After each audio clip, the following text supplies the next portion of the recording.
আপনাকে কখনো ভীতি দিয়ে, ত্রাস দিয়ে, কিছু না দিয়ে আল্লাহ পরীক্ষা করবেনই। অবশ্যই অবশ্যই আমি পরীক্ষা করব। কখনো রোগ দিয়ে, ব্যাধি দিয়ে, কখনো রাস্তাঘাটে অ্যাক্সিডেন্ট হয়ে, কখনো কোনো সমস্যায় পড়ে, কখনো বাতের শক্তি দিয়ে আমাকে মেরে কেটে জুলুম, জেল জরিমানা করে, অপমান করে হবেই পরীক্ষা। এই পরীক্ষার উপরে দাঁড়িয়ে যদি থাকতে পারেন, তাহলে শেষ কথাটা বলা হচ্ছে অবশ্যই সাবিরিন, হে নবী আপনি ধৈর্য ধারণকারীদের সুসংবাদ দিয়ে দিন। অর্থাৎ ইন্নাল্লাহা মাআস সাবিরিন, অবশ্যই অবশ্যই ধৈর্য ধারণকারীদের সঙ্গে আল্লাহ আছে।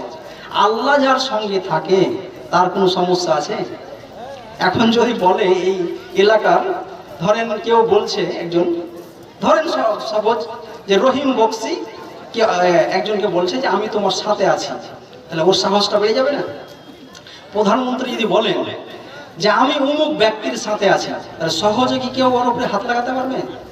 আল্লাহ বলছেন যে আমি ধৈর্য ধারণকারী যারা, তাদের আমি সাথে থাকি।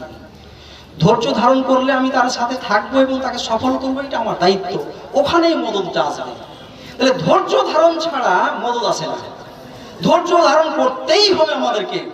ধৈর্য ধারণটা একদম শেষ পর্যায়ে গিয়ে আপনি দেখবেন মনে হয় আর রাস্তা নেই, তখন আপনার ধৈর্য ধারণ করা হবে, না মদত করা হবে। ইব্রাহিম আলাইহিস সালামকে আগুনে ফেলা হচ্ছে, তখনও কি তিনি জানতেন যে না আগুন পুড়াবে না? কিন্তু আগুন পুড়াচ্ছে না। মুসা আলাইহিস সালাম যখন নীল নদ পার হবেন, সেই সমুদ্র পার হবেন, আর এইদিকে ফেরাউনের বাহিনী, ওইদিকে সমুদ্র।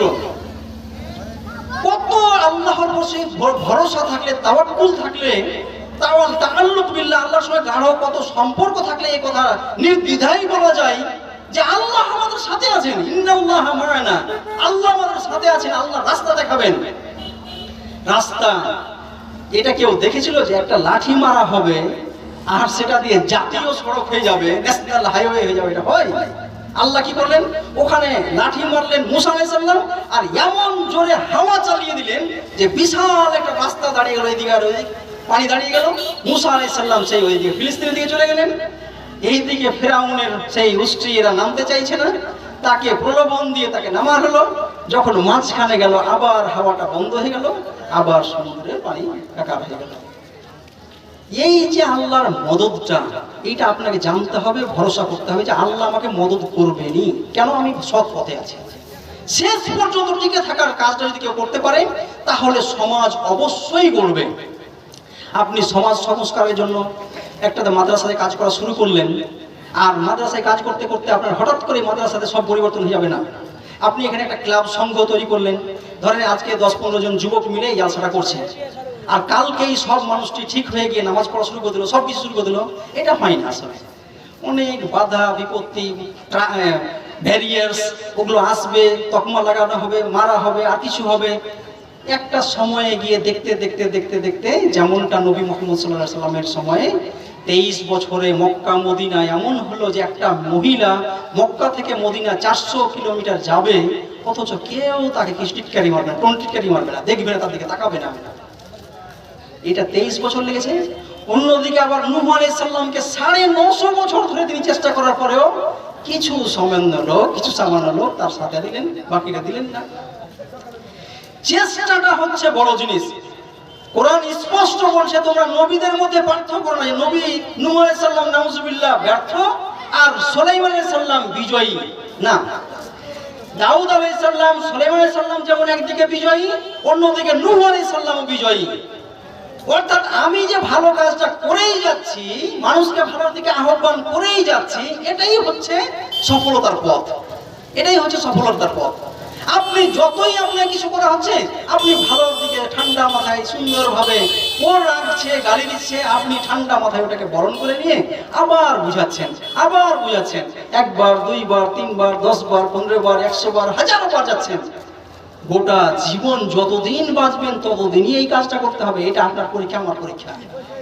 আপনি একবার বুঝালেন, আরে তুমি আমাকে টাকা দিয়ে বেতন দিয়ে রেখেছো, তোমাকে বারবার বুঝাতে আসবো, তোমার বিচার করতে আসবো? আসতে হবে। এটাই ইসলাম। যতবার আপনি বিচারের জন্য চেষ্টা করবেন, সমাধানের চেষ্টা করবেন, ততবারই আপনি নেকি পাবেন। ওর ঠিক হওয়া না ঠিক হওয়াটা তো এটা আপনার হাতে নেই, আমার হাতে নেই। এটা আছে একমাত্র কার হাতে? আল্লাহ রাব্বুল আলামিনের হাতে। আমরা ভুল বুঝে ভাবি কি এত বুঝালাম, এত করলাম, এত কলা কৌশল করলাম, এত হাদিস কোরআন করলাম, তারপরেও বুঝলো না, মনে হয় আল্লাহ আমার কথা শুনে না। নাউজুবিল্লাহ, এরকম কথা বলা যায় না। যে আল্লাহ আপনার কথা অবশ্যই শুনেন। আপনি সফল, আপনার ছেলে হেদায়েত পাবে কি পাবে না, আপনার ভাই হেদায়েত পাবে কি পাবে না, আপনার সন্তান হেদায়েত পাবে কি পাবে না, আপনার প্রতিবেশী হেদায়েত পাবে কি পাবে না, এটা পুরোপুরি আল্লাহর হাতে। আপনার হাতে কি আছে যে না আপনি ওকে ভালোর জন্য সবসময় রাখতে থাকবেন। স্বয়ং নবীকে আল্লাহ বলছেন লাস্তা আলাইহিম বিমুসাইতির, হে নবী তোমাকে আমি দরগা করে পাঠাইনি যে তুমি চাইবা আর সবাইকে পিটিয়ে লাঠি দিয়ে সবাইকে ঠিক করে দিবা, এটা তোমার ক্ষমতার মধ্যে নেই। তুমি দরগা করে তোমার পাঠানো হয়নি। আনতা মুযাক্কির, তুমি একজন উপদেশক, উপদেশের কথাগুলো বলবে, নসিহতের কথা বলবে, বুঝিয়ে বাবাজি বলে, সন্তান বলে, ছেলে বলে ডেকে বোঝাবে, এটাই সিস্টেম, এটাই নিয়ম। হ্যাঁ, এখন থাকলো কি আপনার ছেলে মেয়ে আছে, ওদেরকে একটা শাসনেরও বিধান আছে। 7 বছর পর্যন্ত তাকে নামাজের জন্য তালকিন করেন, আর 10 বছর হলে নামাজ না পড়লে তাকে একটু ধমক দেন, মার দেন হালকা করে। এর মানে হচ্ছে শাসনও থাকতে হবে। কখনো কখনো আপনার মায়া ভালোবাসাতেও ছেলেরা বিগড়ে যাচ্ছে, না, ব্যালেন্স করতে হবে। আপনার সন্তান সন্ততি, আপনার স্ত্রী, আপনি অবশ্যই তাকে বুঝাবেন বুঝাবেন বুঝাবেন। কখনো কখনো রোল প্লে করতে হবে, না তোমাকে এটা করতে হবে, বুঝাতে হবে, শাসন করতে হবে। শাসন এবং ভালোবাসা, শুধু শাসন সেটাও ঠিক না, শুধু ভালোবাসা দিয়ে দিলেন আর কোন ধরনের যা কিছু করছে, মেয়ে কোথায় গেল কি করলো কোনো খেয়াল নেই, সে হচ্ছে দায়ুস। আর এই দায়ুস জান্নাত যাবে না। আপনার ছেলে মেয়ে সন্তান সন্ততি কি করে এটা অবশ্যই খোঁজ খবর রাখতে হবে, অবশ্যই বুঝাতে হবে, অবশ্যই শাসন করতে হবে। এইভাবে যদি করা হয় তাহলেই সমাজ ব্যবস্থাটা সেই মদিনার মতো হবে। মক্কা মদিনা যেমন একটা সুশোভিত হয়েছিল, আদল, ইনসাফ, জাস্টিস, ভালো কাজ, ন্যায়, নারী নির্যাতন ছিল না, মাজলুমদের, গরিব দুস্থদেরকে শাসানো হতো না, সবাই যেন ভাই ভাই একাকার হয়ে গেছিলেন। একদিকে আনসার আর একদিকে মুহাজির। আনসার এবং মুহাজির ভাই ভাই এমন মিল মহব্বত হলো যে কান্নাহুম বুনিয়ানুম মারসুস, তারা যেন শীষে ঢালা প্রাচীরের নাই। একটা শীষে ঢালা প্রাচীর, রডগুলোকে গলিয়ে যদি একটা প্রাচীর দেওয়া হয় তাহলে রডগুলো কি আলাদা করা যাবে? আর যাবে না। তাহলে রড আলাদা করা কখনোই সম্ভব নয়, রড আলাদা করা সম্ভব নয়। আমাদের সম্পর্কটা হবে শীষে ঢালা প্রাচীরের ন্যায়। কিন্তু দুর্ভাগ্য আমাদের আজকে মুসলিম সমাজ এই পাড়াই পাড়াই মতবিরোধ, মত পার্থক্য, পাড়াই পাড়াই তো ছেড়েই দেন, একটা বাড়ির সঙ্গে আরেকটা বাড়ির সম্পর্ক ঠিক নেই। বিবেচনা করা হচ্ছে না, সেন্স কাজ করছে না, চেতনাতে আসছে না যে আমি কোথায় যাচ্ছি। এই আমার আত্মীয়তার বন্ধন যে আমি নষ্ট করছি, এটা কি আল্লাহ ছেড়ে দিবেন? না। ইন্নাল্লাহা কানা আলাইকুম রাকিবা, কখনোই না। আল্লাহ কোন নজর রেখেছেন, আপনি আত্মীয়তার বন্ধন, এই রেহেমের বন্ধন নষ্ট করতে পারেন না, করতেই পারেন না। কড়া নির্দেশ আছে, আপনি আত্মীয়তার বন্ধনকে গড়ার চেষ্টা করতেই থাকবেন। একে অপরের সঙ্গে মেল মহব্বত ভালোবাসা, যতই সে অন্যায় করুক না কেন, কাছে টেনে নিন, কাছে টেনে নিন। কতদিনের দুনিয়া ভাই বাবাজিরা, একটু ভাবেন তো, এই মজলিসে কথা হচ্ছে, যদি ইন্তেকাল করেন, করবেন না এটা কে বলেছে? জীবন মৃত্যু তো, জীবন আছে মানে মৃত্যু আছে, হবেই। তাহলে এত বাড়াবাড়ি কেন? একটু ওই জান্নাতের আশাটা জানেন তো, যতবার জান্নাতে আপনার কিছু দেওয়া হবে ততবার আপনি ভাববেন যে এটা মনে হয় প্রথম দেওয়া হলো, এটা তো কোনোদিন শুনিনি। কুল্লামা রুজিকু মিনহা মিন সামারাতিন রিজকা, যতবার দেওয়া হবে, ধরুন আম ফল, একটা আম খেলেন, ভাবলেন যে এই আমটা তো আমি পৃথিবীতে খেয়েছিলাম, মালদার ফজলি আমও খেয়েছিলাম, কিন্তু এই আমের সঙ্গে তো জান্নাতের তুলনা হয় না। 10 মিনিট পরে ভাবলেন যে আবার খেয়ে দেখি, খেতে যেতে হবে কি না, আপনার কাছে চলে আসবে, আপনি খাবেন। 10 মিনিট আগে থেকে এটা আবার টেস্ট বেড়ে যাবে, তেরা যাবার বৃদ্ধি হবে, আবার 5 মিনিট। এইভাবে প্রত্যেকটা সময়ে জান্নাতে তার কোয়ালিটি, তার মান বাড়তেই থাকবে, বাড়তেই থাকবে। আর জাহান্নামে যে ধীরে ধীরে নিচে নামতেই থাকবে, নামতেই থাকবে। কতদিন? খালিদিনা ফিহা আবাদা, চিরন্তন কাল। আর মানুষ মরবে না, মৃত্যুকে জবেহ করে দেওয়া হবে। এই কথাটা যার মধ্যে বসে গেল, যে বুঝে নিল যে ভাই এটাই সত্য কথা, এটাই ঈমান, সে ব্যক্তি কি আর অন্যায় করতে পারে? পারে না। কিন্তু এই অনুভূতিটা যার কম, সে করেই যাচ্ছে খারাপ কাজ, যার অনুভূতিটা বেশি সে ভালো হয়ে যাচ্ছে। সম্মানিত বাবাজিরা, প্রান্তীয় যুবক ভাইরা, আমি আমার বক্তব্যকে আর দীর্ঘায়িত করতে চাইছি না, মহাশয় চলে এসছেন, আমি শেষ করছি। আমি এতক্ষণ থেকে যে কথাগুলো বলতে চাইছিলাম, মূলত 4টা কথার মধ্যে আলোচনাটা, এটা বিশাল বড় ফাস্ট বিষয়, এই কমিউনিটি শেষ করা যায় না। এই 4টা বিষয়ে ইসলাম আসলে লুকিয়ে আছে। আমি ঈমান নিয়ে আসবো, আল্লাহর সঙ্গে একটা এগ্রিমেন্ট হলো, চুক্তি হলো, আমি ঈমানের বীজ বপন করলাম, এটা দিয়ে আমার ভালো কাজ শুরু হয়ে যাবে। আর এই ভালো কাজ যখন করা শুরু করলাম, তখন এই ভালো কাজ দিয়ে আমার কি শুরু হবে? মানুষকে ভালোর দিকে আহ্বান করা শুরু করে দেবো আমি। আর মানুষকে ভালোর দিকে আহ্বান করতে গিয়ে যত বালা মুসিবত আসবে, যত থ্রেট আসবে, সব কিছুকে বরণ করে নিব। এই হিম্মত, এই শক্তি, এই পাওয়ার আমার মধ্যে থাকতে হবে। এটা থাকলে দুনিয়াতেও আপনি সফল, আখিরাতেও সফল। এটাই হচ্ছে আল্লাহ রাব্বুল আলামিনের একটা বিধান, সিস্টেম, কানুন ইলাহি। এটাই হচ্ছে আল্লাহ তাআলার কানুন, আল্লাহ রাব্বুল আলামিনের এটাই বিধান। এই বিধান যদি মানতে পারি, ইনশাআল্লাহ আমি ব্যক্তিগত জীবনে কোনো ডিপ্রেশন থাকবে না, হাহাকার থাকবে না, অশান্তি থাকবে না, ইতমিনান হব, শান্তি পাবো। আমার পরিবারের ব্যাপারে আমি শান্তিতে থাকবো, সমাজের ব্যাপারে, রাষ্ট্রের ব্যাপারে, সর্বক্ষেত্রে আমি মুতমাইন হয়ে যাব। এই জিনিসটা আমাদের দরকার। মহান আল্লাহ রাব্বুল আলামিনের কাছে দোয়া যে আমাদের সকলকে শুধুমাত্র ভাববার আল্লাহ তৌফিক দান করুন। আল্লাহুম্মা আমিন। আমরা ভাবছি না, গবেষণা করছি না, চিন্তা ভাবনা নেই, ট্র্যাডিশনাল গায়ে স্রোতে গা ভাসিয়ে দিয়ে স্রোত যাচ্ছে এইভাবে, খড়কুটা যেমন ভেসে যায়, আমি যেন ভেসে চলে যাচ্ছি না। আপনি স্রোতের উজানে চলুন। কিছু করতে হলে স্রোতের উজানে চলতে হয়। খারাপ বেহায়াপনা এত বেড়ে গেছে, নারী নগ্নতা, সুদ ঘুষ, মিথ্যা কথা বলা, পরনিন্দা কথা এত বেড়ে গেছে। দুজন সাক্ষাতে আসলো, চায়ের দোকানে বসলো, শুরু হয়ে গেল, ওর ব্যাপারে এ শুরু করলো, ওর ব্যাপারে এ শুরু করলো। এই স্রোতে গা ভাসালে হবে না, একটু চেতনাতে নিয়ে আসুন, ভাবুন, দোয়া করুন আল্লাহর কাছে। মাহে রমজান আমাদের আল্লাহ সবাইকে যাতে নিয়ে আসার তৌফিক দান করে। মাহে রমজান যদি আমরা ভালোভাবে পালন করতে পারি, তাহলে এই মাস হবে ক্ষমার মাস, আমাকে নাজাতের মাস, জাহান্নাম থেকে বেঁচে অব্যাহতি পেয়ে জান্নাত যাওয়ার মাস, জান্নাতের দরজা খুলে দেওয়া হবে। বিশাল বড় অফার। সবাই দোয়া করুন, রমজান মাসের প্রস্তুতি নিন এবং সমাজ গড়ার জন্য, পরিবার গড়ার জন্য, ব্যক্তি গড়ার জন্য সবাই আমরা চেষ্টা করি, সকলে মিলে ইনশাআল্লাহ সফলতা আসবে। আল্লাহ তুমি আমাদের সকলকে এই কথাগুলো বুঝার এবং আমলে নিয়ে আসার এবং একে অপরের দাওয়াত তাবলীগ কাজ করার, একে অপরে সেই ভালোর দিকে ডাকার, এবং যা কিছু ক্ষতি হবে আমার আল্লাহ, আমি যাতে সেটা ধৈর্য ধারণ করতে পারি, সেটাকে বরণ করে নিতে পারি, দিয়ে তোমার সেই সন্তুষ্টি, রেজা আল্লাহ হাসিল করতে পারি, আর এই রেজার মধ্যে দিয়ে জান্নাত যেতে পারি। আল্লাহ তার তৌফিক দান করো। আল্লাহুম্মা আমিন।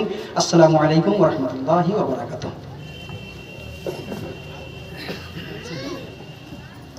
আসসালামু আলাইকুম। আলহামদুলিল্লাহ, আমার ভাই আব্দুল ওদুদ সাহেব যে সমস্ত কথাগুলো বললেন, দেখেন খুবই মূল্যবান কথা। বা কেউ মাস্টার ডিগ্রি করছে বা কেউ পিএইচডি করছে, মানে গবেষণা করছে, ওকে যদি মাধ্যমিকের বইটা দেওয়া হয়, তাহলে ওর কাছে খুব সহজ হয়ে গেল, ও পড়তে চাইবে না আসলে।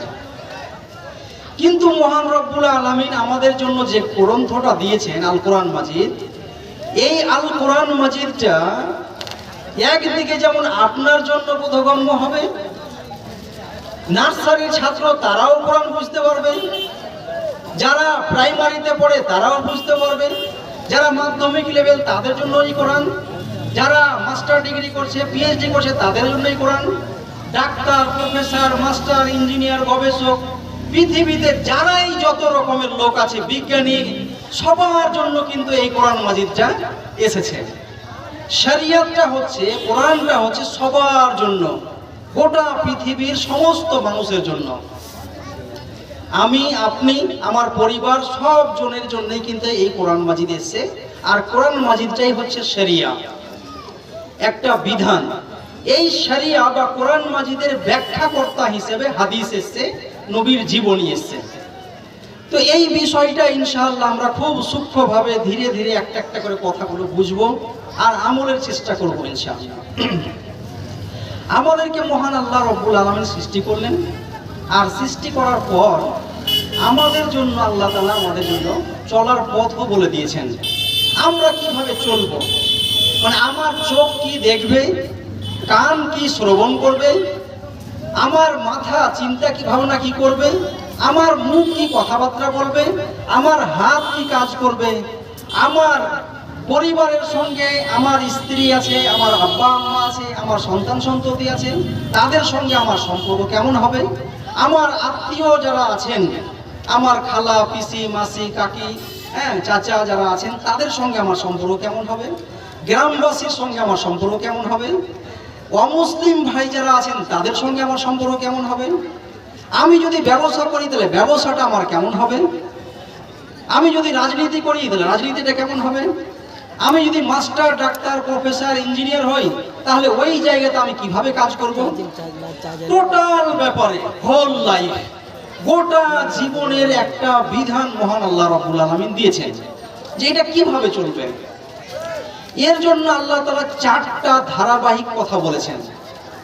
আল্লাহ বলছেন এই 4টা জিনিস যদি কেউ পালন করতে পারে তাহলে সে সফল, আর যদি ওই 4টা কাজ না করতে পারে তাহলে তারা ব্যর্থ। ইতিহাস সাক্ষী আল্লাহ বলছেন সূরা আসরে, ওয়াল আসর, সময়ের শপথ। এই যে সময়টা আছে না, এই ইতিহাসের শপথ।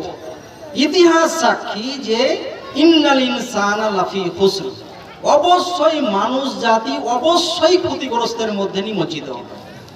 একবার কথা বলি যদি যে অবশ্যই ক্ষতিগ্রস্তের মধ্যে নিমজ্জিত বা ক্ষতিতে পড়ে আছে, তাহলে এটা কথা সহজ হলো, কিন্তু আল্লাহ ওটাকে বারবার লাগিয়ে বলছেন অবশ্যই অবশ্যই সে ক্ষতির মধ্যে আছে।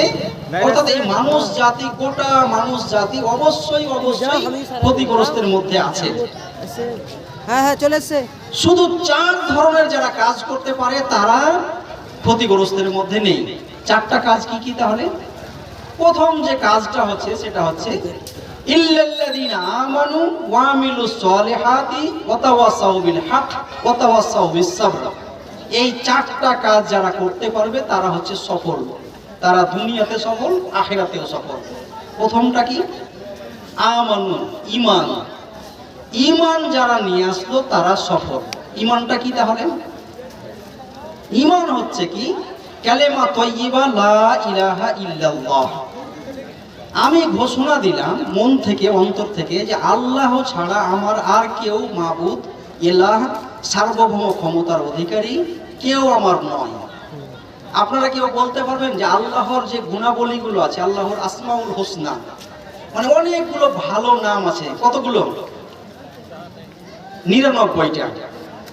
আল্লাহ রাব্বুল আলামিনের আল্লাহ নামটা হচ্ছে মূল নাম, মানে মেন নাম, আর এর গুণাবলী আছে, গুণ আছে 99টা। কটা বললাম? ওই 99টা নামকে মেনে নেওয়ার মানে হচ্ছে ঈমান নিয়ে আসা। 99টা নামের মধ্যে কি কি আছে? প্রথম যদি পাই আল্লাহর পরে যে নামটা সেটা হচ্ছে আর রহমান। আল্লাহ হচ্ছেন চরম দয়ালু, খুবই তার দয়া আছে। আরবি শব্দে যখন মূল রুট ওয়ার্ডে যখন কোনো আলিফ নুন লাগিয়ে দেওয়া হয় তার মানেটা খুবই বেশি বোঝায়। রাহেমা মানে হচ্ছে দয়া করা, আর আলিফ নুন যুক্ত করে যখন রহমান বলা হচ্ছে, এর মানে হচ্ছে সীমাহীন তার দয়া আছে, দয়ার সাগর, এত দয়া যে তার দয়া শেষ হয় না। এটা আপনাকে বিশ্বাস করতে হবে যে আমি যে বেঁচে আছি, আমি যে কথা বলছি, আমার পরিবার, আমার অর্থ সম্পদ সব কিছু আল্লাহর দয়াতেই আছে, ঠিক আছে? এটা একটা বিশ্বাস যদি রাখেন তাহলে আপনি মুমিন, আর না হলে আপনি মুমিন নয়। আর রহিম, তার দয়াটা সব সময় থাকে। মানুষের বৈশিষ্ট্য হচ্ছে মানুষ যখন রেগে যায় তখন দয়া থাকে না, থাকে? থাকে কি? আমি ধরেন কারো প্রতি রেগে গেছি, তখন দয়া থাকে না। কিন্তু আল্লাহ রাব্বুল আলামিন এমনই এক সত্তা যে তার কাছে সব সময় দয়া থাকে, সব সময়। এমন কি সত্তা যে সব সময় দয়া করতে পারে? কেন? তিনি কখনো ঘুমান না। তাকে তন্দ্রা বা এই যে নিন্দ বলছি বা আলসিফুনা যে আছে বা অলসতা আছে, এটা আল্লাহ রাব্বুল আলামিনকে নাউজুবিল্লাহ স্পর্শ করতে পারে না। তিনি হচ্ছেন হাইয়ুল কাইয়ুম, চিরঞ্জীব, সদা সর্বদা আছেন। হুয়াল আউয়াল হুয়াল আখির, তিনি প্রথমেও ছিলেন, এখনো আছেন, পরেও থাকবেন। আউয়াল মানে হচ্ছে প্রথম, মানে প্রথম কথাটাই হচ্ছেন তিনি। এখন যদি কেউ বলে যে তার আগে কি ছিল, এটা হচ্ছে বোকামি প্রশ্ন। শব্দটাই বলা হচ্ছে যে আউয়াল, প্রথমটাই হচ্ছেন তিনি, অর্থাৎ প্রথমের পরে আগে তো কিছু হয় না। আপনি তো এক দিয়েই শুরু করবেন না, যে হ্যাঁ এটা ইয়া মানে প্রথম, তারপরে দুই হবে বা দ্বিতীয় হবে, তৃতীয় হবে, চতুর্থ হবে। তো প্রথম কথাটাই হচ্ছেন তিনি মহান আল্লাহ রাব্বুল আলামিন। অনেকেই নাস্তিক যারা ভুল করে বলে আচ্ছা আল্লাহ ছিল, ঠিক আছে, আমি আমার বাবা থেকে আসলাম, আমার বাবা আমার দাদু থেকে, তারপরে ওই দাদা, তারপরে ওই দাদা, এই করতে করতে আদম গেল, আদমের পরে ঠিক আছে আল্লাহ করলো, তারপর আল্লাহর আগে কে? ও বুঝতেই পারছে যে না না, গোটা বিশ্ব ব্যবস্থাপনা এটা সবাই মেনেছে একটা ডিভাইন ফোর্স, একটা শক্তি। নাস্তিকরাও মানে এই যে বিভিন্ন সময়ে চমক মানে বৃষ্টি হয়, বিভিন্ন সময়ে ভূমিকম্প হয়, সুনামি হয়, এটার পিছনে একটা কারো হাত আছে বলে। এটা ন্যাচারাল ব্যাপার, প্রকৃতিগত ব্যাপার, এটা বরাবর বলে। কিন্তু আর আমরা বলি কি না, এই যে ভূমিকম্প হলো, এই যে আপনার সুনামি হলো, জলোচ্ছ্বাস হচ্ছে, সমুদ্রের জলগুলো একদম গিয়ে আন্দামানে গিয়ে দেখলাম একটা এরিয়া দেখালো আমাদেরকে যে এটা গ্রাম ছিল ক বছর আগে, সুনামি বিশাল বড় উঁচু করে একদম ঢেউ আসলো, জলোচ্ছ্বাস দিয়ে গোটা ওই এলাকাটাও সমুদ্রে মিশে গেছে। এইটা আমরা মানি যে এটা আল্লাহ রাব্বুল আলামিনের দ্বারাতেই হচ্ছে। তাহলে মহান আল্লাহ হচ্ছেন প্রথম, হুয়াল আউয়াল হুয়াল আখির। আখির মানে শেষ, কথাটা বলে না শেষ। এখন যদি বলে শেষের পরে কি আছে, শেষটাই তো উনি, তাহলে আর শেষের পরে কি থাকবে? ওটা হচ্ছে মাথা। তাহলে তার মানে আওতাটা কতটুকু যে না তিনিই প্রথম, তিনিই শেষ। এই বিশ্বাসটা আমাকে নিতে হবে, এইভাবে আমাকে বিশ্বাস করতে হবে তিনি আমার সম্মানের মালিক, তিনি আমার মর্যাদার মালিক, হ্যাঁ, তিনি আমার ক্ষতির মালিক, তিনি আমার সব কিছুর মালিক, তিনি আমার রুজিরও মালিক। অনেকে ভাবছে যে অমুক ব্যক্তির এত টাকা পয়সা, মানে ওর দ্বারাতেই মনে হয় টাকা পয়সাটা এসছে। নাউজুবিল্লাহ, মানুষের হাতেই নেই। আকাশ জমিনের লিল্লাহি মুলকুস সামাওয়াতি ওয়াল আরজ, আকাশ জমিনের একচ্ছত্র মালিকানা, আকাশ জমিনে যা কিছু আছে সব কিছুর একমাত্র মালিক কে? মহান আল্লাহ রাব্বুল আলামিন। আমি যদি মনে করি যে আমার ক্রেডিট, আমি চিন্তা ভাবনা করে, আমি খেটে বাড়ি গাড়ি করলাম, এটা হচ্ছে শিরক। এটা বলতে পারেন না। আপনার তো বাড়িও নয়, আপনার তো এই শরীরটাও নয়, আপনার তো এই ব্রেনটাও নয়, আপনার এই চোখটাও নয়, আমার বলে কোনো জিনিস নেই। আমাকে আল্লাহ তাআলা যা কিছু দিয়েছেন, চোখ, কান, নাক, মুখ, ত্বক, ব্রেন, বুদ্ধি, মস্তিষ্ক, ছেলে মেয়ে, বাবা মা, সন্তান সন্ততি, আত্মীয়, টাকা পয়সা, অর্থ, সব কিছু আল্লাহ রাব্বুল আলামিনের আমানত। আল্লাহ রাব্বুল আলামিন আমাকে দিয়েছেন। এই আমানতের রক্ষণাবেক্ষণ করা, ওটাকে সুন্দরভাবে ব্যবহার করার জন্য আমাকে আল্লাহ দিয়েছেন। এটা আমার ক্ষমতার মধ্যে নেই। আমার কাছে যে সম্পদটা আছে এটা এক জায়গায় থাকবে না, তোমরা এটাকে খরচ করো, আল্লাহর পথে ব্যয় করো। এটা প্রতিনিধিত্বমূলক মালিকানা দেওয়া হয়েছে। আমার আগে আমার আব্বার কাছে হয়তো ছিল, আমি পেলাম, আমার কাছ থেকে আমার ছেলের কাছে যাবে, তারপর তার ছেলের কাছে যাবে। এইভাবে একটা আল্লাহ তাআলা সিস্টেম দিয়ে দিয়েছেন। মওত এবং হায়াত, জীবন এবং মৃত্যু, জীবন এবং মৃত্যু সবারই অনিবার্য, এবং এই জীবন মৃত্যুর একমাত্র মালিক কে? আল্লাহ রাব্বুল আলামিন। যে আমাদের জীবনেরও মালিক আল্লাহ, আমাদের মৃত্যুরও মালিক আল্লাহ। এইভাবে আল্লাহ তাআলা হচ্ছেন খুবই রহমশীল, দয়াশীল, তিনি ওয়াদুদ, তিনি মানে খুবই মানে তার সবটা আছে, খুব দয়া আছে, তিনি রউফ। এইভাবে ৯৯টা নাম এই কোরআন পাকের প্রত্যেকটা পাতাতে আপনি দেখবেন যে ৩টা, ২টো, ৪টা, ৫টা করে নামগুলো আছে প্রত্যেক পাতায়। এই নামগুলোকে বারবার বারবার স্মরণ করে আমাদেরকে বিশ্বাস করতে হয়, দিয়ে ওর সঙ্গে একটা এগ্রিমেন্ট হয়, চুক্তি হয়। কি চুক্তি হলো? যে ওই আল্লাহ রাব্বুল আলামিনকে আমি বললাম যে আল্লাহ তুমি আমার দয়াশীল, তুমি রুজির মালিক, তুমি আমার ক্ষমার মালিক। এই যে ক্ষমাটা করা হচ্ছে না, ক্ষমারও কিন্তু মালিক আল্লাহ। আল্লাহ তুমি ইনসাফেরও মালিক, জাস্টিসেরও মালিক, তুমি হাকিম, তুমি বিচারক। এইভাবে সব আল্লাহর নামগুলোকে মেনে আমি ঘোষণা দিচ্ছি কালেমা তয়্যিবা, যেটাকে বলা হয় খুবই গুরুত্বপূর্ণ কালেমার শব্দ, লা ইলাহা ইল্লাল্লাহ। যে আল্লাহ ছাড়া আমার কেউ মাবুদ নয়, কেউ ইলাহ নয়, কেউ রুজিদাতা নয়, কেউ আইনদাতা নয়, কেউ বিধানদাতা নয়, কেউ ক্ষমা করতে পারে না, কেউ ক্ষতি করতে পারে না। আমার ক্ষতি পৃথিবীর কেউ করতে পারে না, আবার আমার লাভ আমার উপকার কেউ করতে পারে না, একমাত্র আল্লাহ। কোরআন বলছে গোটা পৃথিবীর লোক যদি আমার ক্ষতি করতে চায় আর আল্লাহ যদি বলেন যে না তার ক্ষতি হবে না, ক্ষমতা আছে? এটাই হচ্ছে ঈমান। আমার আল্লাহ চেয়েছেন যে আমার ক্ষতি হবে, গোটা পৃথিবীর সবাই মিলে যদি বলে যে না ওর ক্ষতি হতে দিব না, আটকানো সম্ভব? সম্ভব নয়। এটাই ঈমান।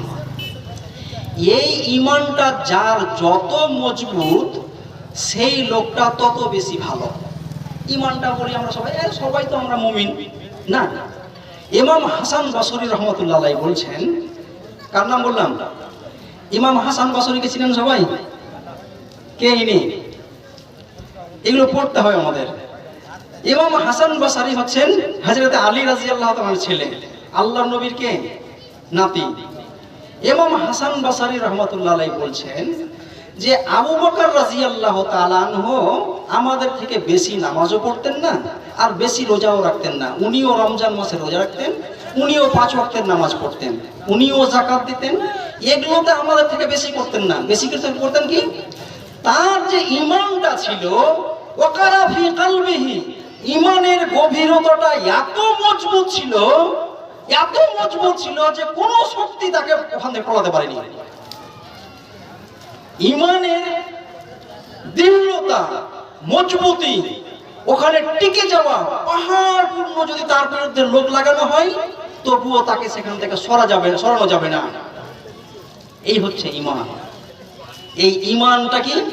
ইন্নাল্লাযীনা ক্বালু রাব্বুনাল্লাহ সুম্মা ইসতাকামু তাতানাজ্জালু আলাইহিমুল মালায়েকা। যে ব্যক্তিরা বলল যে আল্লাহ আমার রব্বুল আলামিন, আল্লাহ হচ্ছেন আমার রব, মানে আমার প্রতিপালক, আমাকে তিনি সেই রুহের জগৎ থেকে মাতৃগর্ভে মা বাবার মিলনের ফলে মাতৃগর্ভে থাকলাম, তখনও তিনি আমাকে লালন পালন করেছেন, খাবার দিয়েছেন। ভেবে দেখেছেন কি যে মাতৃগর্ভে ছিলাম তখন কি খেয়েছিলাম? এগুলো ভাবনা চিন্তা করা দরকার। দুনিয়াতে আসলাম, বসতে পারছিলাম না, দাঁড়াতে পারছিলাম না, তিনি তখনও রব, এখনো আমার প্রতিপালক। যতদিন বাঁচবো ততদিন প্রতিপালক। কবরেও তিনি আমার প্রতিপালক, রব। জান্নাত জাহান্নাম বিচার হবে, সবকিছুর তিনি প্রতিপালক, তিনি রব, প্রতিপালক। এইভাবে তাকে রব বলে মেনে নিয়ে সুম্মাস্তাকামু, ওখানে জমে যাওয়া, অটল হয়ে যাওয়া, যে গোটা পৃথিবীর শক্তিও যদি আমাকে উৎখাত করতে চায় তাহলে আমাকে উৎখাত করতে পারবে না। এটাকে বলা হয় জমে যাওয়া। যদি এই কাজটা কেউ করতে পারে তাহলে আল্লাহ রাব্বুল আলামিন তার প্রতি কি করবেন? তাতানাজ্জালু আলাইহিমুল মালায়েকা আল্লা তাখাফু ওয়া লা তাহজানু ওয়া আবশিরু বিল জান্নাতি আল্লাতী কুনতুম তুআদুন। এই কথা যদি বুঝতে পারতাম যে আমরা যদি আল্লাহর প্রতি ঈমান রাখি আর ওই ঈমান নিয়ে জমে যাই তাহলে আমাকে কোনো শক্তি হারাতে পারবে না। আমার প্রতি আল্লাহ রাব্বুল আলামিন ফেরেশতা অবতীর্ণ করবেন, আর ফেরেশতারা বলবেন যে আমরা হচ্ছি তোমাদের অভিভাবক, তোমার কোনো কেউ ক্ষতি করতে পারবে না, তুমি কোনো দুঃখ কষ্ট করিও না, তোমার জন্য তো জান্নাতের সুসংবাদ আছে। জান্নাত এমনই এক জান্নাত যা মানুষের ব্রেন ভাবতেই পারেনি। এই বিশাল বড় জান্নাতের যত বেশি লোভ লালসা আশা ভরসা যার যত বেশি, সে তত বেশি পাক্কা মুমিন। এই জন্য ঈমানের জায়গাটা আমাদেরকে মজবুত করতে হবে যে আল্লাহ রাব্বুল আলামিনকে আমি মেনেছি, এখান থেকে কেউ আমাকে সরাতে পারবে না। এর মানেটা কি? আসলে এর মানেটা হচ্ছে আমালে সলিহাত, ইল্লাল্লাযিনা আমানু ওয়া আমিলুস সলিহাত, যে তারা বিশ্বাস স্থাপন করলো এবং সত্য কর্ম করলো, সৎ কাজ করলো, নেকির কাজগুলো করলো। নেকির কাজগুলো কি? নেকির কাজ হচ্ছে নামাজ পড়া, নেকির কাজ হচ্ছে রোজা রাখা, নেকির কাজ হয় হজ করা টাকা থাকলে, নেকির কাজ হচ্ছে যাকাত দেওয়া, তারপরে কিছু জিনিস আল্লাহ তাআলা নফল হিসেবে দিয়েছেন, নফল হিসেবে দান করা, নামাজ পড়া, রোজা রাখা, উমরা করা, এইগুলো বিষয় আবার নফল হিসেবে আল্লাহ রেখে দিয়েছেন। এইগুলো মানুষ করবে। এর সঙ্গে কি ভালো কাজ? তিনি হবেন সৎ, মিথ্যাবাদী হবেন না। সততা এটা হচ্ছে খুব বড় গুণ। আজকে আমাদের পরিবারে সমাজে কত মিথ্যার যে রমরম বাজার চলছে কিনা আপনি বুঝাতে পারবেন না। জীবনে সৎ হতে হবে। আবু বকর রাদিয়াল্লাহু তাআলা একটা উপাধি কি ছিল, তিনি হচ্ছেন সিদ্দিক, চরমভাবে সত্যবাদী। কখনোই তিনি মিথ্যার আশ্রয় নেয়নি, কখনোই নয়। মিথ্যার আশ্রয় কোনোভাবেই নেওয়া যায় না। আমি হব সৎ, আমি হব ন্যায়পরায়ণ, আমি হব ক্ষমাকারী, আমি হব ভালোবাসা দেওয়ার মানুষ, আমি হব প্রেম প্রীতি দেওয়ার মানুষ, স্নেহ দেওয়ার মানুষ। রাগ, গোসা, হিংসা, বিভেদ, বিদ্বেষ, ঝগড়া, খুনোখুনি, পরনিন্দা, পরচর্চা করা, রক্তপাত ঘটানো, এগুলো আমি করব না। ব্যভিচার, রাহাজানি, অন্যায়, সমস্ত অন্যায় থেকে বেঁচে থাকবো, এটাকে বলা হয় আমালে সলেহাত। তাহলে আমালে সলেহাতটা কি? দ্বিতীয় নম্বরটা কি? যে আল্লাহ যতগুলো ভালো কাজের কথা বলেছেন, আমাকে হালাল খেতে বলেছেন, হারাম খাওয়া যাবে না। ব্যবসা বিজনেস করে আপনি বিশাল বড় কোটিপতি হতে পারেন, এতে আপনার বাধা নেই। আশারায়ে মুবাশশারা আব্দুর রহমান বিন আউফ, আব্দুর রহমান বিন আউফ রাদিয়াল্লাহু তাআলা আনহু 10 জন সাহাবী যে এই দুনিয়াতে জান্নাতের সুসংবাদ পেয়েছিলেন, তার মধ্যে একজন।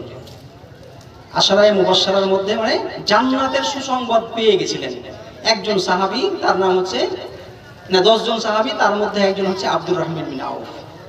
আব্দুর রহমান বিন আউফের যা টাকা ছিল, এই টাকাটা আজকের আদানি আম্বানি যারা আছে গোটা পৃথিবীতে, বিল গেটস থেকে শুরু করে যত বড় বড় মানে টাকা পয়সাওয়ালা লোক আছে, তারা ওর ধারের কাছেই পৌঁছাতে পারেনি এখনো। তারা টাকা পয়সা উপার্জন করা কোনো অন্যায় কাজ না।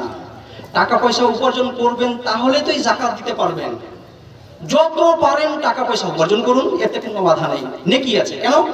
আপনার কাছে টাকা থাকলেই তো আপনি দান করতে পারবেন, টাকা থাকলেই জাকাত দিতে পারবেন, টাকা থাকলেই ইয়াতিম, দুস্থ, গরিবদের পাশে দাঁড়াতে পারবেন। তাহলে টাকা রোজগার করতে কোনো বাধা নেই, বরং আল্লাহ উৎসাহিত করেছেন তোমরা জাকাত দাও। এর মানে হচ্ছে টাকা অর্জন করো, দিয়ে টাকা মানুষকে আবার দাও। আব্দুর রহমান বিন আউফ যখন মক্কা থেকে মদিনা গেলেন, তখন তিনি নিঃস্ব ছিলেন, কিছুই ছিল না, কিছুই ছিল না, 1 টাকাও ছিল না। আব্দুর রহমান বিন আউফ সহ যে সাহাবীগুলো মক্কা থেকে মদিনা হিজরত করে গেলেন, ওই সাহাবীগুলোকে আল্লাহর নবী কি করলেন, মদিনার যারা আনসার ছিলেন তাদের মধ্যে ভাগ করে দিলেন, যে একে তোমরা ওই ভাইকে নিয়ে নাও, তুমি এই ভাইকে নিয়ে নাও, তুমি এই ভাইকে নিয়ে নাও। এইভাবে প্রত্যেককে ভাগ করে দিলেন, দিয়ে বললেন তোমরা পারলে জমিরও ভাগ দাও, তোমরা ভাইয়ের ভাইয়ের যেমন বন্টন হয় সেইভাবে করো। সবাই করলো, এভাবে করার চেষ্টা করলো। আব্দুর রহমান বিন আউফ যে বাড়িতে পড়লেন, যে সাহাবীর বাড়িতে, উনাকে বলছেন যে আমি তোমার টাকা খাবো না। তাহলে কি করবে? নবী সাহেব যে বলেছেন যে আমাকে তুমি মদিনার বাজারটা দেখাও, মদিনার বাজারে আমাকে নিয়ে চলো। তিনি তাই করলেন, মদিনার বাজারে নিয়ে গেলেন। মদিনার বাজারে গিয়ে পুরো বাজারটা তিনি ঘুরলেন। ঘোরার পরে দেখছেন মদিনার লোকেরা ওই দুধ গরম করা হয় না, দুধ গরম করার উপরে যে সর বলে না, সর পড়ছে না, সরটাকে ঘি বানানো আছে। তো ওই যে সরটা পড়ছে, মদিনার লোকেরা ওই সরটাই কি করছে, গরম করে দুধ যখন সরটা পড়লো, ওই সরটাকে ফেলে দিচ্ছে। তখন আব্দুর রহমান বিন আউফ ওই দোকানে বলেন যে ভাই ওটা নষ্ট না করে আপনি আমাকে দিয়ে দেন, যেহেতু আপনি নষ্ট করছেন, নষ্ট না করে ওটা আমাকে দেন। ওই সরগুলোকে নিয়ে তিনি ধীরে ধীরে সবার কাছে জমা করে ওটাকে প্রসেস করে করে ঘি করলেন। আব্দুর রহমান বিন আউফ ব্র্যান্ডেড ঘি হয়ে পরিণত হলো। এই ঘি খেতে স্বাদ পেতে আরম্ভ যখন করলো, মদিনার সবাই তখন ওই ঘি কিনে আরম্ভ করলো। এবার ঘি ওই বিক্রি করে আর আস্তে আস্তে টাকা শুরু হলো। এবার উনি দেখলেন যে এই মদিনার লোকেরা বাজার ঘাটে ব্যবসা করতে কম জানে, তো কি করব? আব্দুর রহমান বিন আউফ লোককে বলতেন, বিশ্বস্ত ব্যক্তি, যে তুমি যদি এই ঘোড়াটা আমাকে বিক্রি করতে দাও, তাহলে তোমাকে আমি বেশি লাভ করিয়ে বিক্রি করে দেবো। অথবা তুমি ঘোড়া কিনতে চাও, আসো তোমাকে কম দামে আমি ঘোড়া কিনে দেবো, কিন্তু শর্ত কি, যে ঘোড়ার যে বা উটের বা গরুর বা মেষের যে ওই দড়িটা লাগানো আছে না পাটের, ওই দড়িটা আমাকে দিয়ে দিতে হবে। যে আমি যে মেহনত করছি, পরিশ্রমটা করছি, ওই জন্য ওই ঘোড়ার দড়িগুলো আমাকে দিয়ে দিতে হবে। তো ভালো কথা, ঠিক আছে, আপনার কাছে দিয়ে যদি আমি বেশি পাই তো অসুবিধা কোথায়? এইভাবে গোটা মদিনার বাজারে যত গরু কিনা হয়, ঘোড়া কেনা হয়, উট কিনা হয়, ছাগল কেনা হয়, সবার দড়িগুলো আব্দুর রহমান বিন আউফের কাছে জমা করে দেওয়া। এইটা একটা জুট কারখানা, জুট কারখানার যা কাজ হয় সেই কারখানার মতো হয়ে গেল। দেখেন কিভাবে বড় হচ্ছে। এবার তার কাছে যখন কিছু টাকা হলো তখন তিনি একটা ছাগল কিনলেন, একটা মেষ কিনলেন, তারপরে একটা গরু কিনলেন। এইভাবে গরু, মহিষ, কি বলে, উট, ঘোড়া, এই কিনতে কিনতে যখন আর কিছু হলো তখন তিনি কি করতে লাগলেন, ওই গরুগুলো বিক্রি করে জমি কিনতে আরম্ভ করলেন। জমি কিনলেন, জমি কেনার পরে ওখানে ঘাস লাগালেন। এইভাবে মদিনার বাজারটাকে কন্ট্রোল করার পর এবং তার আন্ডারে বহু লোক কাজ পেল। তিনি একাই নয়, বহু লোক এই কাজ পেয়ে গেল। ইতিহাস বলছে, তার জীবনী বলছে যে তিনি যা ইনকাম করলেন, যা সম্পদ উপার্জন করলেন, এই সম্পদটা এখন পর্যন্ত কেউ উপার্জন করতে পারে না। কিন্তু আমাদের মধ্যে আছে, আরে বেশি অর্থ নিব না, ঝামেলায় যাব না। অর্থ উপার্জন করেন, কিন্তু ওর ব্যাপারে একটা বিধান আছে। বিধানটা কি? ইনকামটা করবেন সেটা হালাল হতে হবে, অবৈধ না, চিটিং নয়, ঠকানো না, কাউকে ঠকাবেন না, সুদ নিবেন না, ঘুষ নিবেন না, কাউকে ঠকিয়ে নিবেন না। আর যে খরচটা করবেন, এই খরচটাও করবেন মেপে চুকে। লা তুবাজ্জির ইন্নাল মুবাজ্জিরিনা কানু ইখওয়ানাশ শায়াতিন। এই যে অর্থ সম্পদটা আপনি উপার্জন করলেন, কত ভাইকে আমি দেখবো, কত ভাই ঠিকাদাররাও আছেন, দুঃখ করবেন না, টাকাটা একটু হয়েছে তো কোথায় যে টাকাটা খরচ করতে হবে এটা নলেজ নাই, জ্ঞান নেই। যেখানে সেখানে, এখানে ওখানে, হ্যাঁ, বাইক নিয়ে নিল, এখন একটা বাইক বিক্রি করে দিল, আবার কিছু গাড়ি নিয়ে নিল। অত সহজ কথা নয়। টাকাটা খরচ করবেন কোথায় সেটাও আপনাকে হালাল পথে হতে হবে। অতিরিক্ত ফজল খরচ করতে পারেন না। ফজল খরচ করাটা হচ্ছে শয়তানের ভাই, শয়তানের কাজ। আপনার কাছে টাকা আছে বলে যা ইচ্ছা যেভাবে হোক খরচ করব না, করা যায় না। টাকাটা খরচও হবে সঠিক পথে, হালাল পথে, বৈধ পথে, আর টাকাটা উপার্জনও হবে সঠিক পথে, অবৈধ পথে নয়। এটা হচ্ছে বিধান। তাহলে টাকা পয়সা উপার্জন করার ব্যাপারে উৎসাহিত করা হয়েছে, ওটা করতে হবে, কিন্তু হালাল পথে উপার্জন করবেন, হারাম পথে নয়, নাজায়েজ পথে নয়। খরচ করবেন তো খরচটাও হবে হালাল পথে, জায়েজ পথে। আব্বা আম্মার প্রতি খরচ করবেন, ভাই বোনদের মধ্যে খরচ করবেন, আত্মীয়তার বন্ধন বাড়ানোর জন্য খরচ করবেন, গরিব দুস্থ ইয়াতিমদের প্রতি খরচ করবেন। এইভাবে সমাজ গড়ার জন্য এখানে মসজিদ নির্মাণ হচ্ছে, মসজিদে খরচ করবেন, মাদ্রাসা নির্মাণ হচ্ছে, মাদ্রাসায় খরচ করবেন। এইভাবে যত ভালো কাজ আছে, একটা গরিব ভাই খেটে চলতে পারছে না, ওকে একটা ফেরিওয়ালার দোকান করে দিলেন 10,000 টাকা দিয়ে, ও যতদিন ওই দোকান দিয়ে ওই পরিবার চলবে, ওই পরিবারে আপনি নেকি পেতে থাকবেন। এইভাবে লোকেদের পাশে দাঁড়াতে হবে, লোকেদের পাশে দাঁড়াতে হবে। এই সিস্টেমটা আমাদেরকে জানতে হবে। এটা হচ্ছে আমলে সলেহাতের একটা ব্যাখ্যা দিলাম। যে অর্থের ব্যাপারে, চোখের ব্যাপারে কি, চোখ সব জিনিস দেখতে পারবে না। একটা মেয়ে যুবক ছেলের দিকে বা পুরুষের দিকে এসে তাকাতে পারবে না, একটা ছেলে মেয়ের দিকে তাকাতে পারবে না। এটা হচ্ছে বিধান। আবার যদি তারা স্বামী স্ত্রী হয় তাহলে এটা আল্লাহ বৈধ করেছেন, এতে নেকি আছে। এই হচ্ছে বিষয়। কান দিয়েছেন আল্লাহ, এই কানে আপনি যা ইচ্ছা তাই শুনবেন, না শুনতে পারেন না। ভালো কথা শুনবেন, কাজেও কানেও যে শুনবে সেটাও তো নেকির কাজ করতে হবে। এইভাবে আপনার হাত পা চলা, চোখ ফেরা, এই যে যতগুলো বিষয় আছে সব ব্যাপারে আল্লাহ তাআলা বিধান দিয়েছেন। আচ্ছা, এতক্ষণ যে কথাগুলো বললাম, আপনারা কে এমন আছেন কেউ কি যে এই কথাগুলো বুঝতে পারলেন না? তাহলে কোরআন তো সবাই বুঝতে পারে। আমরা বলি যে না, আমি হয়তো বুঝতে পারলাম না। না, সবাই জানে যে কোনটা হালাল আর কোনটা হারাম। কে জানে না? সবাই জানে। কে জানে না যে কোনটা জিনিস দেখা যায় আর কোনটা জিনিস দেখা যায় না, কোনটা জিনিস শোনা যায় আর কোনটা শোনা যায় না, কোনটা জিনিস ভাবা যায় আর কোনটা জিনিস ভাবা যায় না? কে জানে না? যেগুলো ভাবনা চিন্তা করে, কেউ যদি শত্রুতার জন্য ভাবনা চিন্তা করে, হিংসার জন্য যদি ভাবনা চিন্তা করে, ওটা হারাম। কেউ যদি বলে যে আমার পড়োশি ভালো থাকুক, আমার পড়োশি আরো ভালো জায়গায় যাক, ওই লোকটার আরো ভালো হোক, এই যদি চিন্তা ভাবনা করে, এটা নেকির কাজ। এইভাবে আমাদের সমস্ত ভালো কাজগুলো আমালে সলেহাতটা করতে হবে। যে আমি ভালো খাবো, হালাল দেখবো, হালাল শুনবো, হালাল চিন্তা ভাবনা করবো। জায়েজ বিষয়গুলোকে নিয়ে ভাববো, এটা হচ্ছে আমলে সলেহাত। নামাজ, রোজা, হজ, যাকাত যেটা বললাম এটা করব। আর একটা কি, যত খারাপ কাজ আছে এতক্ষণে যে বলছিলাম, ওই সমস্ত খারাপ কাজগুলোকে আমি ছেড়ে দেব। ভালো কাজ করব আর খারাপ কাজ ছেড়ে দিব। এর জন্য একটা শক্তি দরকার, পাওয়ার দরকার। আমি ধরেন কারো একটা বোঝা টেনে দেবো, যে এই বোঝাটা উঠাতে পারছি না, আমি গিয়ে উঠিয়ে তাকে বোঝার মাথায় তুলে দেবো। তো এই তোলার জন্য আমার শক্তি লাগবে তো একটা। তো আপনি যে ভালো কাজ করবেন আর মন্দ কাজ ছাড়বেন, এর জন্য একটা শক্তি দরকার। তো দরকার নাই, একটা শক্তি দরকার। ওই শক্তিটা আপনি পাবেন কোথায়? এই যে মাহে রমজান আসছে না আমাদের, মাহে রমজানের ওই রমজান মাসের সিয়াম সাধনা যদি আপনি করেন, তাহলে আপনার মধ্যে তাকওয়া নামক একটা শক্তি আসবে। ওই তাকওয়া শক্তি, তাকওয়াটা কি? আল্লাহর ভয়। যে আমি যা করছি, আমি যা দেখছি, আমি যা শুনছি, আমি যা খাচ্ছি, আমি যা চিন্তা ভাবনা করছি, আমার ব্যবসা, আমার পরিবার, আমার সমাজ, সব কিছুর ব্যাপারে পুঙ্খানুপুঙ্খানু আল্লাহ হিসাব নেবেন। আর সেই ব্যাপারে আমাকে আল্লাহর ভয় নিয়ে জীবন অতিবাহিত করতে হবে। এই ভয়টাই হচ্ছে একটা শক্তি। যে আপনি কারো চুরি করবেন না কেন? যখনই চুরি করতে যাচ্ছেন, আমটা চুরি করতে যাচ্ছেন, তখনই ভাবছেন যে আল্লাহ তো এই আমটা চুরি করছি, মানে হচ্ছে আল্লাহ আমার জন্য জান্নাত হারাম করে দিল।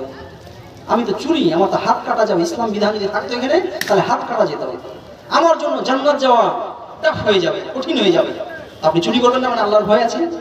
তো এই আল্লাহর ভয়টা আমাদের মধ্যে তৈরি করার জন্য এই মাহে রমজানটাকে আমাদের প্ল্যান করতে হবে। কত বরকতপূর্ণ মাস! নবী এই মাসটার জন্য, রমজান মাসের জন্য 6 মাস আগেই প্ল্যান শুরু করতেন। 6 মাস ধরে যে আল্লাহ দোয়া করতেন, সাহাবীরা দোয়া করতেন যে আল্লাহ এই মাহে রমজানটাকে আমাদেরকে দাও, আল্লাহ কোনোভাবে মাহে রমজানের আগেই মারা না যায়, মাহে রমজান আল্লাহ দাও। এইভাবে শাবান মাসে, এই যে মাসটা চলছে এখন, এই মাসে বেশি বেশি করে রোজা করতেন, প্র্যাকটিস করতেন লোকেরা, সাহাবীরা, যাতে করে আমি রমজান মাসটা একদম 100% ভালো করে করতে পারি। এই মাস হচ্ছে শাহরুর রমাদান আল্লাযী উনজিলা ফীহিল কুরআন, কোরআন মাসের মাস।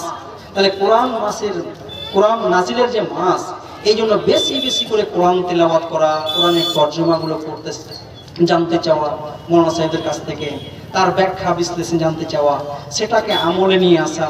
এইভাবে বেশি বেশি করে কোরআন, দোয়া, হ্যাঁ, এত বেশি দোয়া করবেন, এত বেশি কোরআন তেলাওয়াত করবেন যে লাইলাতুল কদরের এই 5টা রাত হোক বা 10টা রাত হোক, সে জাগবেন। পারলে পারে ইতিকাফ করবেন। আমরা বলি যে আমরা খুব কাজের লোক, তো এই জন্য ইতিকাফ করতে পারি না। আল্লাহর নবীর থেকে বেশি কি বেশি ব্যস্ত কেউ দুনিয়াতে ছিল? অথচ তিনি প্রত্যেক রমজানে 10 দিন ইতিকাফে থাকতেন, শেষ রমজানে তিনি 20 দিন ইতিকাফে ছিলেন। তাহলে ইতিকাফ করা, সব সময় যেন আল্লাহর দিকে মেতে যাওয়া। এখন দুঃখ হচ্ছে কি, কেউ এখন ইতিকাফে বসে বা রমজানের ভালো করে সিয়াম সাধনা করলো, ভালো সব কিছু করলো, দিয়ে ধরেন ঠিক হলো না, তো এটা ওর ম্যাটার। আপনি ও ব্যাপারে কোনো কথা বলতে যাওয়া ঠিক নয়। এটা তো হচ্ছে আল্লাহ রাব্বুল আলামিনের সঙ্গে ওর সম্পর্কটা কি করলো, এটা ওর ম্যাটার, ওর ব্যাপার। আমরা ইবাদত নিয়েও বলি, কেউ নামাজ পড়ছে, ও যদি ছোট্ট একটা ভুল হয়ে যায়, নামাজই এগুলো দেখাচ্ছে, মানে এত অবজ্ঞা, এত তাচ্ছিল্য, এটা করতে পারে না। নামাজ তো আল্লাহ ফরজ করেছেন, ওইটাকে প্রশ্ন করা মানে, ওকে অবজ্ঞা করা মানে আল্লাহকে আপনি অবজ্ঞা করছেন, নাউজুবিল্লাহ। এটা পারেন না করতে। এই জন্য আল্লাহর বিধানে কেউ অবজ্ঞা করার ক্ষমতা রাখে না, এটা অবশ্যই হতে হবে। তাহলে মাহে রমজানে আমরা আমাদের মধ্যে তাকওয়া অর্জন করব, আল্লাহ ভীতি অর্জন করব, আল্লাহর ভয় তৈরি হবে। এই আল্লাহর ভয় নিয়ে আমরা আমাদের জীবন অতিবাহিত করব। আমলে সলেহাতের মধ্যে পড়ে, তারপরে যাচ্ছে দুটো আরো কথা, আমলে সলেহাত, ওয়ালাইকুম আসসালাম। তাহলে ঈমান এবং আমলে সলেহাত, আর তারপরে হচ্ছে কি, ওয়াতাওয়াসাউ বিল হক ওয়াতাওয়াসাউ বিস সাবর ওয়াতাওয়াসাউ বিল হক, সত্যের দিকে মানুষকে আহ্বান করা। এই যে তখন ধরে বলছিলাম সত্য কথাটা, যে আমি যেটা পালন করছি, এই দিকে শুধু আপনি পালন করলেই কি হবে? ইসলাম বলছেন না। ঈমান নিয়ে এসেছেন, আলহামদুলিল্লাহ, খুব ভালো কথা। আপনি ভালো কাজ করছেন আর মন্দ কাজ ছেড়ে দিয়েছেন, এটা হচ্ছে আমলে সলেহাত, এটা খুবই ভালো কথা, আলহামদুলিল্লাহ। তারপরে তৃতীয় নম্বর যে কাজটা হবে, যে আপনি যে আল্লাহকে চিনলেন, যে আল্লাহ একক, কোরআনকে বুঝলেন, নবীর জীবনীকে জানলেন, ইসলামকে আপনার জীবনে নিয়ে আসলেন, এই ইসলামের বীজ যেটা বপন করলেন, এই বীজটা যখন আপনার মধ্যে ছিল, একটা বীজ যেমন বপন করলেন, তারপরে যখন ডাল শাখাগুলো শুরু হলো, কাজ করা শুরু করলো, এটা হচ্ছে আমালে সলেহাত। আর ওখান থেকে ওই ডাল শাখা থেকে ফল ফুল ছায়া মানুষ পাবে। এই পর্যন্ত যেতে ফল ফুল ছায়া দিয়ে মানুষকে সহযোগিতা করতে হবে। ফল ফুল ছায়াটা কি? ওয়াতাওয়াসাউ বিল হক। এই যে সত্য জিনিসটা আমি মেনে নিয়েছি, এই সত্যটা আপনাকে, আপনার স্ত্রীকে, আপনার বাবাকে, আপনার মাকে, আপনার ছেলেকে, আপনার সন্তান সন্ততিকে, আপনার আত্মীয়, আপনার পাড়া প্রতিবেশী সবাইকে এই ইসলামের কথাটা বলতে হবে। এই দাওয়াতটা, এই তাবলীগটা করতে হবে। এটাও ফরজ, এটাও আবশ্যকীয়। অবশ্যই আপনি ভালো কাজ করছেন, ওই ভালো কাজের দিকে মানুষকে আহ্বান করতে হবে। উদউ ইলা সাবিলি রাব্বিকা বিল হিকমা ওয়াল মাউইযাতিল হাসানা ওয়াজাদিলহুম বিল্লাতী হিয়া আহসান। অবশ্যই অবশ্যই আপনি কি করুন? উদউ ইলা সাবিলি রাব্বিকা বিল হিকমা, আল্লাহর এই দ্বীনের দিকে, আল্লাহর রাস্তার দিকে, আল্লাহ যে রাস্তাটা দিয়েছেন আমার সমস্ত জীবনের ব্যাপারে, ওই দিকে মানুষকে ডাক দিতে হবে হিকমা, প্রজ্ঞা, জ্ঞান, বুদ্ধি দিয়ে, উত্তম বক্তব্য দিয়ে, তর্ক ডিবেট ডিসকোর্স করে কাউন্টার ন্যারেশন তৈরি হবে। আমি তাকে বলবো, সে আমাকে বলবে, বুঝাবো। এইভাবে সত্যের দিকে, ভালো কাজের দিকে আহ্বান করতেই হবে, করতেই হবে। সমাজ কেন এত খারাপ হয়ে যাচ্ছে? আমাদের সমাজে ভালো কাজের দিকে আহ্বান করা হচ্ছে না। ভালো কাজের দিকে আহ্বান করলে তাকে কত না কি করা হয়, ওইটা তারপরের শব্দতে আসছে। আপনি ভালো কাজের দিকে মানুষকে ডাকবেন, অথচ আপনার কথা সবাই হাসি মনে খুশি মনে মেনে নিবে, এটা হয় না। আসলে এটা আল্লাহর সিস্টেমে নেই। সিস্টেমটা কি? যখনই আপনি ভালোর দিকে ডাকছেন, সত্যের দিকে ডাকছেন, ন্যায় বিচার করছেন, সত্য বিচার করছেন, জাস্টিস ইনসাফ বুঝিয়ে দিচ্ছেন, তখন আপনাকে ওই গুন্ডা মস্তানগুলো চেপে ধরার চেষ্টা করবে, মারার চেষ্টা করবে, আপনাকে ফ্র্যাকচার করার চেষ্টা করবে, কখনো আপনাকে হুমকি দিবে, থ্রেট দিবে, মান সম্মান নিয়ে খেলা করবে, আপনার বাড়িকে ধ্বংস করতে পারে, আপনাকে রাস্তাঘাটে মারতে পারে। সব কিছুকে আপনি বরণ করতে পারেন, মেনে নিতে পারেন। এটা হচ্ছে সবর, ধৈর্য।